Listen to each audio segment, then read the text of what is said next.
Olha só, pessoal, mais um Fala Carlão na prateleira de cima do agronegócio brasileiro. E agora é prateleira de cima mesmo. Quem encerrou aqui esse primeiro dia do Simpósio Asbram foi o nosso querido José Roberto Mendonça de Barros, economista respeitadíssimo. E aqui não se ouvia nem um pio aqui. Casa lotada para te ouvir aqui. Obrigado pela gentileza de falar com a gente, viu? Carlão, você é um cara especial, sabe disso.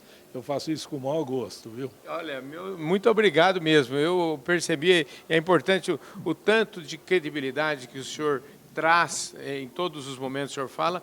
E o senhor pintou aí um quadro onde eu queria começar por aí. Quer dizer, o mundo parece que vai crescer de qualquer forma, vai crescer um pouco menos talvez, mas cresce. Cresce e cresce precisando dos nossos produtos.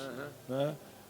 Ele vai seguir crescendo, porque também tem muita tecnologia nova no mundo que empurra as coisas para frente e continua tendo uma demanda muito especial pelos produtos que nós produzimos, né? Em particular a alimentação, né? Que continua sendo absolutamente necessária, independente do tamanho do crescimento. Então, é muito positivo. E o Brasil, nesses últimos anos, meio devagarzinho, como quem não quer nada, consolidou uma posição extraordinária. Nós estamos caminhando para ser o maior player, mais importante player no chamado mercado oceânico, né, que são nas exportações. Isso a cada ano que passa, você vê pelo volume de produção que vão consolidando. A gente percebe que o poder de competição do Brasil está aumentando sua participação, por exemplo, no algodão, no milho, né, na soja, né, e em vários outros produtos, mantendo e aumentando a competitividade daqueles onde nós tradicionalmente sempre fomos maiores, o açúcar, o café, o suco de laranja. Então, não é que está diminuindo alguma coisa para aumentar alguma coisa, tudo está aumentando. E quando a gente fala em tudo, a gente está aumentando, a gente tem aí talvez as dores do crescimento. Eu queria que o senhor, na sua ótica, onde a gente tem que pôr foco daqui para frente? Porque a gente já fez um servição, né? Vamos combinar. A gente fez, o agronegócio fez um servição. Mas à medida também que o sarrafo vai subindo, o nosso desafio vai ficando maior também, não é verdade? Exatamente. São duas coisas, duas direções. Primeiro, né, é importante aumentar o valor adicionado nas linhas tradicionais de produção.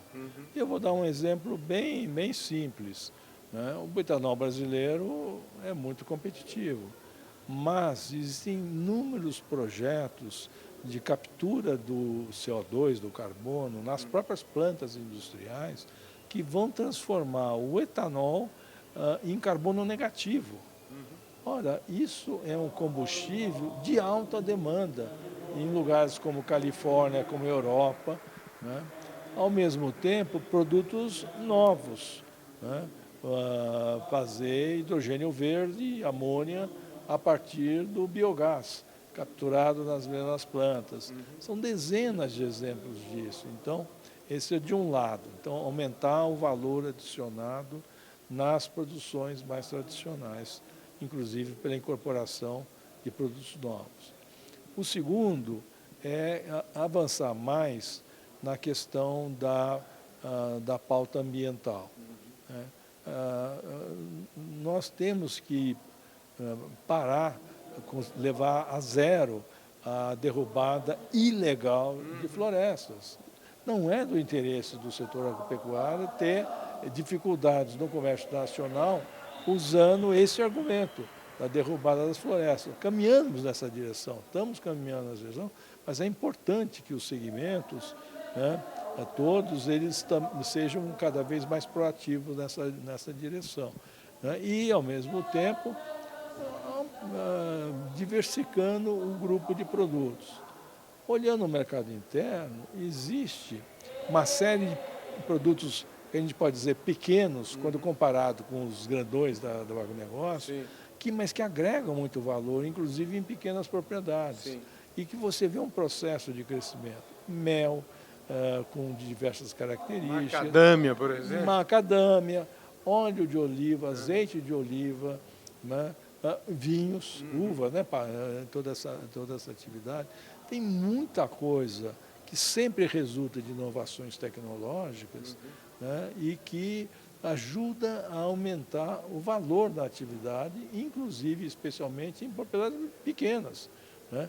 Então, esse aumento qualitativo é um passo também indispensável. Quando a gente soma tudo, o cenário, para mim, olhando para diante, é muito favorável para nós. Você sabe que essa semana passada eu estive no lançamento de um livro sobre liderança do Santiago Jaramillo, que é presidente da Cibra. E o Santiago falou lá que muito daquilo que a gente via, por exemplo, na década de 60, no desenho dos Jetsons, por exemplo, já tudo virou praticamente realidade, tudo que era aquelas telas, aqueles automóveis e tal. Só uma coisa que ainda não conseguiram fazer, que é a história de pôr uma pílula no prato e a gente comer. Eu acho que isso ainda demora, né? Não está no horizonte, não está no horizonte, porque nesta área, né, o que é natural ganha, né? Prevalece, né? E a pesquisa, a nutrição, toda ela caminha nessa direção, né? De dar cada vez mais valor à produção natural e não ao superindustrializado e tudo mais. Isso está por trás de uma manutenção e um crescimento da demanda, né? E você veja, uma coisa que sempre me impressiona, você entrar em qualquer supermercado, o número de alternativas que se oferecem ao consumidor em coisas tradicionais, como café, leite, né? É muito impressionante, né? A própria carne, e assim vai. Então, eu acho que isso não está no horizonte. Resumo da ópera. Para quem está no agronegócio, a gente talvez esteja vivendo... tem um outro amigo, o senhor deve conhecer, o Paulo Herman. Aliás, eu encontrei o Paulo Herman hoje no aeroporto. E o Paulo Herman dizia, Carlão, a gente está vivendo apenas e tão somente... Ele compara com a Fórmula 1. Se a gente fosse um campeonato de Fórmula 1, o agronegócio está vivendo a volta de aquecimento dos pneus. Tem muita coisa pela frente. Muita coisa, muita coisa. E eu sou francamente favorável, concordo com o Paulo Herman, e acho que isso é feito com base, não é patriotada, não Sim, é. Entendi, claro. Realmente com todas as bases. Eu nunca tive também tão otimista com relação ao crescimento da agropecuária. Aliás, só para fechar, numa entrevista que o senhor me deu alguns tempo atrás, eu acho que foi durante a pandemia, inclusive, o senhor falava do quanto que o setor, o agronegócio, avançou justamente pelo uso de tecnologia, pelo uso da ciência, né? Nada aconteceu de graça, né? Não. São 50 anos de muito trabalho, né? De muito suor, da participação de muitos segmentos, né? Da pesquisa até toda a parte de tecnologia, de informação, trading. É muito trabalho, como é a vida, né? Na vida a gente vai para frente trabalhando, né? É isso mesmo. Obrigado, viu? Agradeço a gentileza da sua atenção aqui. Carlão, prazer, sempre bom de falar com você. Maravilha, gente. E é sempre bom trazer a voz aqui do Dr. José Roberto Mendonça de Barros, que traz aí para nós esses minutos de altíssima inteligência para eu desfrutar e compartilhar com todos vocês que seguem o nosso trabalho. Obrigado pela sua audiência, um forte abraço e a gente se vê daqui a pouco.